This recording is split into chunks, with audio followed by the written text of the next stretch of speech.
And today we're going to talk about what it means when you're receiving feedback that you're not expecting. Now, I've been in engineering for the last 20 years. I have had numerous accolades. I have progressed very early in my career. I've been very fortunate where I've been on high-profile assignments. I have been on proposals that have landed million-dollar contracts where I was able to bring into the company. However, I remember early in my career where during performance reviews, I remember walking and my heart would always beat very fast. I remember coming into my manager's office and I remember feeling like a chilly 50 degrees. And as I walked to sit down at the table and his brows frowning slightly, I realized very quickly that it was not a chilly 50 because of the temperature. It was because of the conversation we were about to have. The great news is that performance reviews have changed so much since then. They have changed where you're now having more engaging conversations with your manager. They're changing where now you're having check-ins. They're changing where now you're having more one-on-one sessions, which is great. Because the last thing we want is when we have biannual reviews or end of the year reviews, you are surprised. And that should not be the case now. So now when you go into a review, you know exactly what your manager is going to talk about. So just a show of hands, how many people have been in a performance review? Okay. How many people have not? All right, that's good. So just so that we're on the same page, a performance review is a formalized process where you sit down with your leader and you assess your strengths and weakness. And it's also a way for you to determine your goals of what it's going to take for you to elevate your career. So let's say, for example, you're sitting down, you're receiving a performance review, and you're being told you're not technical enough. Now I want to tell everyone, don't panic. Okay, that's the last thing we want to do, is don't panic. And here's why. Because today, the goal is for me to give you the tools and strategies of what it takes to have an engaging conversation with your leader to ensure that at the end of that, you understand what you need to do to move forward. First thing, guide the conversation. Now this is where our emotional intelligence has to come into play. Because when someone is telling you something that you may not want to hear, the first thing you will probably be is defensive. So out of the 5 parts of emotional intelligence, we need to make sure the first thing we are is self-aware. And what that essentially means is that when you're having a conversation with your manager, understand your current emotional state and be aware of that. The second thing, self-regulation. Think before you speak, right? Because we want to make sure, because more than likely your manager is probably uncomfortable giving you feedback. So we want to make sure that, please write this down. First thing, self-awareness, understand your emotional state. And the second thing is self-regulation. Think before you speak.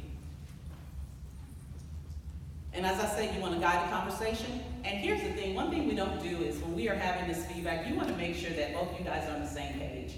The first thing is establish the role that you have on the task you're working on. A lot of times we get work and we're just working, but you really don't know the role that you play. So if you're receiving feedback and your manager has a comment from what he saw or she saw or the feedback they received, the first thing you can say is, on this task that I'm working on, I was a system analyst. Boom, we've already established the role that you're playing. The second thing, focus on impact rather than outcome. So, I'm a system analyst. My job is to run simulations to determine the performance of the system that I have in order to provide it to our sponsor so they can determine what type of capabilities they want to add. We've established the role, we've established the technical work you're doing, and we've now established the end outcome of that, the impact of what you're doing. So we want to make sure we have that conversation with your manager. Second thing, ask specific questions. Now, I have interviewed about 10 people that have received feedback like this, and I always ask them, do you ask specifics? And they say no. And we want to make sure that you're getting quantitative data versus qualitative. right? Quantitative is data that is measurable. Because if someone is saying, hey, you're not technical enough, and you're like, well, can you tell me where I did not contribute a high level technical contribution? And if they say, well, you didn't really turn this in on time, turn what in on time? So you want to make sure that they're saying, Uche, the information, the technical work that you did was not accurate, or the simulations you ran had the incorrect numbers, and we gave you that. But you never want it to be qualitative, because qualitative is not measurable. And a lot of times, everyone, is usually qualitative and not quantitative. But the goal here is not to have a back and forth with your manager. The goal is not to determine who's right or wrong. The goal is to make sure that you guys are in alignment and they become an advocate. Because the majority of the time, it's a lack of communication that's happening here. So make sure you ask specific questions when they're giving you that type of information. Third thing, is this perception or performance? Here's the reason. If it is a performance gap, that is technical competency, we can give you training on that. We can make sure that it's in alignment with the role that you have. We can make sure that maybe you didn't have the right skill set, it's not the right job. But if it is a perceived performance, now that means that needs to be an improvement in communication. Because someone has made a decision based on lack of communication with you that you're not technical enough. And we need to be able to mitigate both, but more importantly, be able to determine which one it is. Because that establishes how you maneuver and move forward when you're having a conversation with your manager. Step 4, develop a plan of attack, ladies and gentlemen. Review on what you have heard and develop a plan of execution. I always tell myself this when I hear feedback: be quick, be slow to respond, and quick to reflect. Because I want to make sure that I've understood what I've heard, and I want to make sure that I've developed a plan of execution for improvement.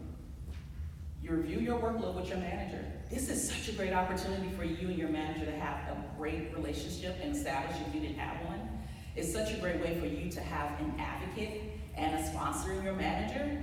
Because when you work on that 30, 60, and 90-day evaluation plan, and let's say you are delivering on time and your manager's aware of everything you're doing, and your task lead comes in and have a conversation with your manager and say, hey, Uche's not delivering this on time. Now your manager's like, wait a minute, I've seen all the emails, I've seen the great work she's doing. So I think maybe this isn't about a technical competency. I think this is more about communication. You want someone fighting for you when you're not in those rooms. So make sure you have a 30, 60, and 90-day evaluation. 15, make a commitment and follow up. I've seen this numerous of times where we will solve the immediate problem and then that's it. But we still have to take ownership of our own career, and we want to make sure that we make a commitment and follow up. And make sure you're consistent with the 90-day evaluation with your manager. I cannot stress that enough. Make sure that you follow up. I go see my manager maybe once or twice, maybe 3 or 4 times a week. Not because I need to, but really just because I like the guy. He's great. But we have a great relationship. And at any point, if I'm having any issues, I can just go talk to him about 5 minutes, and he's aware. And you want to make sure you tag up with your task lead on a weekly or daily basis. If you're really working on a project and you have a task lead who is giving you tasking, you really should be following up with them anyway and tagging them, just to make sure, because with the ever-evolving and the changing of technology and you just never know new information is coming in, you really need to make sure that you're in alignment with where the team is going, because you never know, something might have changed and you're just not aware of it. But more importantly, you want to make sure that you're on the right course. And if you need to course correct, you have someone there. Now, make sure that during the 30, 60, and 90-day evaluation, that this is what you're really being assessed on. Technical competency, we talked about this. Communication, and your leadership. You'll be surprised if you can demonstrate all 3 of these, what really comes out of a 90-day assessment. I've seen people get promoted.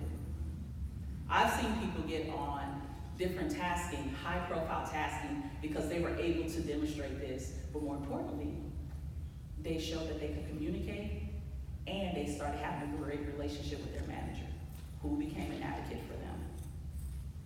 Step 6, be consistently consistent. Continue to have engaging conversations even after the 90-day review. Make sure that is a part of your habit. You know, they say if you do something habitually, it becomes permanent. This is what we want. You want to make sure that you're consistent with how you're engaging with your leadership team. I cannot stress that enough. Early in my career, I didn't do that. That's just because I didn't know to do that. But I learned very quickly. Be consistently consistent in communicating and performance. And step 5, remember the steps. Step 1, make sure you guide the conversation.